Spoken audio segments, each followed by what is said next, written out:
আপনারা সকলেই আমার অত্যন্ত ঘনিষ্ঠ। আমি এই ইউনিয়নকে নিজের ইউনিয়ন বলেই মনে করি। সম্মানিত এলাকাবাসী, সম্মানিত মা ও বোনেরা, আসসালামু আলাইকুম ওয়া রাহমাতুল্লাহি ওয়া বারাকাতুহু।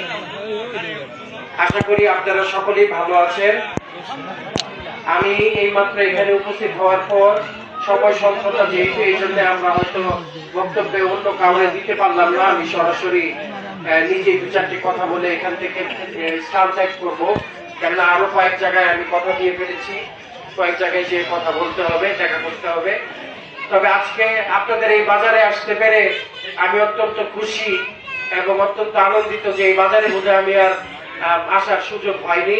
আজকে প্রথম আসলাম এবং আসার পরে যা দেখলাম যে বাজারটা অনেক বড় এবং এই বাজারটা বোধহয় অনেক কাছাকাছি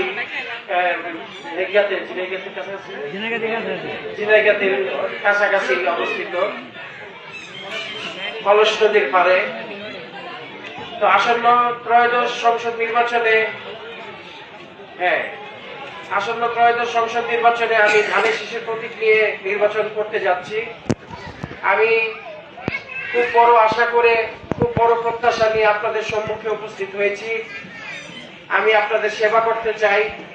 আগামী 5 বছর আমি আপনাদের যত্ন করতে চাই। আপনাদের যা প্রয়োজনীয়তা রয়েছে, আপনাদের যা দুঃখ দুর্দশা রয়েছে, সেগুলি লাঘব করতে চাই। আমি আপনাদের পক্ষে থাকতে চাই, দলমত নির্বিশেষে। আমি আপনাদের জন্য কাজ করতে চাই এবং এই কাজ করতে গেলে আমাকে সুযোগ করে দেওয়ার দায়িত্ব আপনাদের। যেহেতু ত্রয়োদশ সংসদ নির্বাচন খুবই আসন্ন নির্বাচনে আমি ধানের শীষের পক্ষে, প্রত্যেকের কাছে ধানের শীষের পক্ষে ভোট চেয়ে গেলাম এবং আমি আশা করব আপনারা সকলেই একটি করে ভোট দিয়ে ধানের শীষে আমাকে জয়যুক্ত করবেন এবং আপনাদের সেবা করার সুযোগ করে দিবেন। আমি অত্র এলাকা সম্বন্ধে যতটুকু জানি যে অত্র এলাকাটি 3টি উপজেলার মাঝামাঝি অবস্থিত। এক ধরনের 3টা উপজেলাতে কানেকশন আছে, কিন্তু এখানে কোনো ব্রিজ নাই। এই 3 যাতায়াতের ব্যবস্থা খুব একটা ভালো না। তো আমি যদি আল্লাহর রহমতে আপনাদের সমর্থনে এমপি নির্বাচিত হই, তাহলে শুধু ওই ব্রিজই নয়, এই অত্র যে কাঁচা রাস্তাটি রয়েছে বা ইটে সলিং করা যে রাস্তাটি রয়েছে, যেটি অত্যন্ত গুরুত্বপূর্ণ, যেহেতু এখানে বড় একটি বাজার অবস্থিত, এই রাস্তাটাও আমি ইনশাআল্লাহ করে দেওয়ার জন্য দৃঢ় প্রত্যয় জ্ঞাপন আপনাদেরকে আজকে এই মঞ্চ থেকে এই কথা দিয়ে গেলাম। এইখানে তরুণ সমাজ এবং ইয়াং জেনারেশন আমাদের যারা রয়েছে, তাদের প্রতি লক্ষ্য করে আমার ভিন্ন প্ল্যান রয়েছে। নারী সমাজকে লক্ষ্য করে আমার ভিন্ন প্ল্যান রয়েছে। বিশেষ করে তরুণ সমাজ যেহেতু একটু 3টা উপজেলার অতি গুরুত্বপূর্ণ, ভৌগোলিকভাবে অতি গুরুত্বপূর্ণ স্থানে অবস্থিত, আমি মনে করি এখানে কারিগরি শিক্ষা প্রতিষ্ঠান একটি স্থাপন করলে আমাদের তরুণ সমাজের জন্য হাতে খড়ি হিসেবে তাদেরকে শিক্ষা দেওয়া সম্ভব এবং তাদের সময় যেন অবহেলায় না কাটে, তারা যেন বিভ্রান্ত না হয়ে যায়, সেই ক্ষেত্রে এটি অগ্রণী ভূমিকা পালন করবে। তো আমি যদি এমপি নির্বাচিত হই, আমি চেষ্টা করবো একটি তথ্য ও কারিগরি শিক্ষা প্রতিষ্ঠান কেন্দ্র এখানে স্থাপন করতে। 3 উপজেলা, শুধু অত্র এলাকায় নয়, 3 উপজেলার ইয়াং জেনারেশন বা তরুণ প্রজন্ম যেন সেখানে হাতে খড়ি দিতে পারে এবং হাতে খড়ি শিক্ষা নিয়ে নিজেরাই নিজেদের কর্ম করে খেতে পারে। অন্যের উপরে যেন আর তাদের নির্ভরশীল না থাকতে না হয়। তো আমি আরো দেখতে পেরেছি যে অত্র এলাকাটি কৃষি প্রধান এলাকা। কৃষকের জন্য আমাদের বর্তমান দলের চেয়ারম্যান, বিএনপি চেয়ারম্যান জনাব তারেক রহমান সাহেব কৃষি প্রণোদনার ব্যবস্থা করেছেন বা প্রস্তাব করেছেন কৃষক কার্ডের মাধ্যমে। আমি একজন দায়িত্বশীল ব্যক্তি হিসেবে যদি জনপ্রতিনিধি হওয়ার সুযোগ পাই, প্রতিটি কৃষকের কাছে এই কৃষকের কার্ডটি পৌঁছে দেব, যার মাধ্যমে কৃষক বিভিন্নভাবে উপকৃত হবে। বিশেষ করে ফসল বাজারজাতকরণের ক্ষেত্রে, ফসলের দ্রব্য মূল্য সঠিকভাবে পাওয়ার ক্ষেত্রে, সারের চাহিদা যথাযথ মেটানোর ক্ষেত্রে ও বিভিন্ন প্রণোদনা এর মাধ্যমে তারা পেয়ে থাকবেন। আমাদের নারী সমাজের জন্য জনাব তারেক রহমান সাহেব ফ্যামিলি কার্ডের ঘোষণা দিয়েছেন, যে ফ্যামিলি কার্ডের মাধ্যমে একজন নারী সমাজে প্রতিষ্ঠিত হওয়ার জন্য একটি ক্ষমতা পাবে, বিশেষ ক্ষমতা, যার মাধ্যমে সে একটি প্রণোদনা পাবে। সর্বনিম্ন 2500 টাকা করে প্রতি মাসে দেওয়া হবে এই কার্ডের মাধ্যমে। যে কার্ডটি নিয়ে একজন নারী শুধুমাত্র এই কার্ডের অধিকারী হবে, সে তার ফ্যামিলিকে এই কার্ডের মাধ্যমে এই প্রণোদনাটি সংগ্রহ করতে পারবে এবং ফ্যামিলির কাজে খরচ করতে পারবে। এটা সর্বনিম্ন 2000 টাকা, সর্বোচ্চ হয়তো আরো বাড়তে পারে।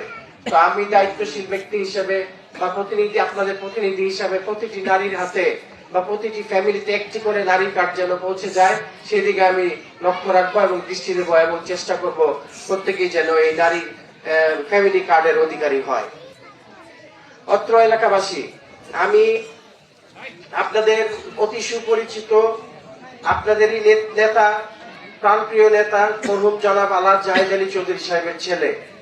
উনি অত্র এলাকায় বিশেষ কিছু কাজ করে গিয়েছেন এবং তার জীবদ্দশায় উনি যথেষ্ট চেষ্টা করেছিলেন আপনাদের অত্র এলাকার উন্নয়ন করতে।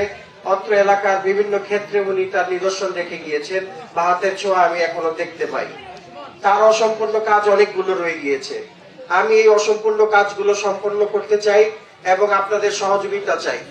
আসন্ন ত্রয়োদশ জাতীয় সংসদ নির্বাচনে একটি করে ধানের শীষে ভোট দিয়ে আপনারা যদি আমাকে জয়যুক্ত করেন, আমি আমার বাবার রেখে যাওয়া অসম্পূর্ণ কাজগুলো সম্পূর্ণ করব ইনশাআল্লাহ। এবং তারই দোয়ায়, আল্লাহর রহমতে, আপনাদের সমর্থনে ইনশাআল্লাহ আপনাদের পাশে থাকবো, সর্বদাই আপনাদের খেয়াল রাখবো এবং সর্বদাই আপনাদের দুঃখ কষ্ট কিভাবে লাঘব করা যায় সেই দিকে একান্তভাবে নজর দেব এবং কাজ করে যাব নিরলস ভাবে। আসন্ন ত্রয়োদশ সংসদ নির্বাচন আগামী 12ই ফেব্রুয়ারি। এই দিনটি আমাদের ভুলে গেলে চলবে না এবং এই দিনটি অলসতায় কাটানোর কোনো সুযোগ নাই। কেননা আপনারা সকলেই যদি বাংলাদেশ জাতীয়তাবাদে বিশ্বাস করে থাকেন তাহলে ধানের শীষের পক্ষে ভোট দেওয়ার জন্য আপনাদেরকে অবশ্যই কেন্দ্রে উপস্থিত হইতে হবে, ভোট কেন্দ্রে। আমি জানি কেন্দ্রটা খুবই সন্নিকটে এখান থেকে, তো আপনাদের সকলকে অনুরোধ রইল আপনারা সকলেই ভোরবেলা এই কেন্দ্রে যে ধানের শীষের পক্ষে ভোট দেওয়ার জন্য প্রস্তুত থাকবেন। বিশেষ করে মা ও বোনেরা যারা আছেন তারা যেন খুব সকালে, বিশেষ করে 7:30টার ভিতরে কেন্দ্রে যে তাদের সপরিবারে তারা যেন ভোটটি দিয়ে আসেন এবং ধানের শীষের পক্ষে যেন ভোটটি দেন। আমরা যারা পোস্টাল ব্যালটের মাধ্যমে ভোট দিচ্ছি, বিশেষ করে সরকারি বেসরকারি কর্মচারী কর্মকর্তা বৃন্দ যাদের ডিউটি পড়ে গেছে নির্বাচনের জন্য এবং যারা বিদেশে রয়েছেন, বিশেষ করে বিভিন্ন মিডল ইস্টার্ন কান্ট্রি থেকে শুরু করে বিদেশে বসবাস করছেন, পোস্টাল ব্যালটের মাধ্যমে ভোট দিচ্ছেন, আমি তাদেরকে অনুরোধ করছি ধানের শীষের পক্ষে ভোট দেওয়ার জন্য। ধানের শীষের পক্ষে যেন তারা ভোট দেয় এবং আপনাদের আত্মীয় স্বজন যারা আছেন তাদেরকেও আপনারা বলবেন ধানের শীষের পক্ষে ইনশাআল্লাহ ক্যাম্পেইন করতে এবং ধানের শীষের পক্ষে ভোট দিতে। আপনাদের একটা জিনিস মনে রাখতে হবে, সেটা হচ্ছে যে বিগত 17 বছরে আপনারা আপনাদের ভোটাধিকার প্রয়োগ করতে পারেন নাই। এইটাই একটা সুবর্ণ সুযোগ এসেছে, আপনারা নিরাপদে ভোট কেন্দ্রে যেতে পারবেন, নিরাপদে ভোট দিতে পারবেন এবং এই নিরাপত্তার খাতিরে নিরাপদে যেহেতু আপনারা ভোট দিতে পারবেন, বিশেষ করে তরুণ প্রজন্ম যারা আছেন তারা যেন সুনির্দিষ্টভাবে এবং তারা যেন সঠিকভাবে তাদের নেতাকে নির্বাচিত করেন, এই আশা ভরসায় আমি রাখতে চাই, এই ভরসা আমি তাদের কাছে রাখতে চাই। তারা যেন তাদের নেতৃত্ব খুব সঠিকভাবে নির্ধারণ করেন এবং আমাদের আরেকটি বিষয় খেয়াল রাখতে হবে, আমরা যেন কোনো স্বাধীনতা বিরোধী দলকে ক্ষমতায় আসতে না দেই, কোন স্বাধীনতা বিরোধী দলের কোন প্রতিনিধি যেন আমাদের জনপ্রতিনিধি না হয়, আমাদের অভিভাবক না হয়, সেদিকে আমাদের সজাগ দৃষ্টি রাখতে হবে।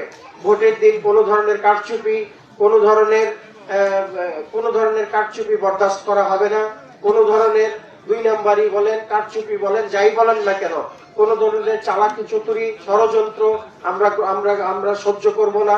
কাজে আমরা প্রত্যেকেই অবশ্যই খেয়াল রাখবো এবং নিজ নিজ স্থান থেকে কাজ করে যাব যেন একটি সুষ্ঠু, সুন্দর ও অবাধ নির্বাচন আমরা পেতে পারি এবং জনগণ যেন তাদের ভোটাধিকার প্রয়োগের মাধ্যমে একজন সুপরিচিত বা যে ব্যক্তিত্বকে তারা চায় তাদেরকে সুনির্দিষ্টভাবে নির্ধারণ করে নিতে পারে।